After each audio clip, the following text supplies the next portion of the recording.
Hello hi అండి, నేను మీ బిందు. ఈరోజు వచ్చేసి అద్దరిపోయే ఆమ్లెట్ కర్రీ అయితే చూపిస్తానండి మీకు.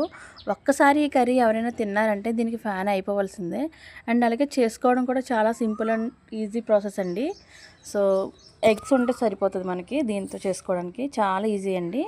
సో ఎలా చేసుకోవాలో చూపిస్తానండి. ఫస్ట్ ఇలా ఒక గిన్నె తీసుకొని ఒక పావు స్పూను ఉప్పు, 2 స్పూన్స్ కారం వేసుకొని, ఒక పావు స్పూను పసుపు వేసుకొని, దాంట్లో 3 ఎగ్స్ బీట్ చేసుకున్నాను. ఆ క్లిప్ మిస్ అయింది. తర్వాత ఇలా గిన్నె ముగ్గురు పెట్టుకొని దాంట్లో ఆయిల్ వేసి ఆమ్లెట్ కింద అయితే మనం ప్రిపేర్ చేసుకోవాలండి.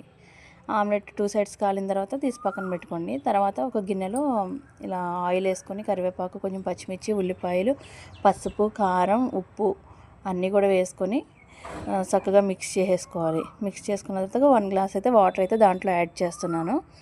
వాటర్ వేసిన తర్వాత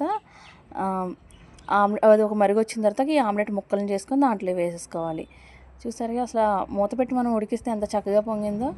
తర్వాత ఇంకొంచెం లాస్ట్ గరం మసాలా వేసేసుకొని కొంచెం కొత్తిమీర కూడా యాడ్ చేసుకొని దాంట్లో ఇంకా కలిపేసుకొని దింపేసుకోవడమేనండి. చాలా సింపుల్ అండ్ టేస్టీగా ఈ కర్రీ అయితే అయిపోద్ది. కానీ ఒక్కసారి ఎవరైనా కూడా ఈ కర్రీ తిన్నారంటే అసలు అదిరిపోద్ది, ఆమ్లెట్ కర్రీ అని అనాల్సిందే కూడా. అంత బాగుంటుంది ఈ కర్రీ అయితే. థ్యాంక్ యూ అండి. నా వీడియో కనుక మీకు నచ్చినట్లయితే లైక్ చేయండి, షేర్ చేయండి, ఫాలో చేయండి. Thank you.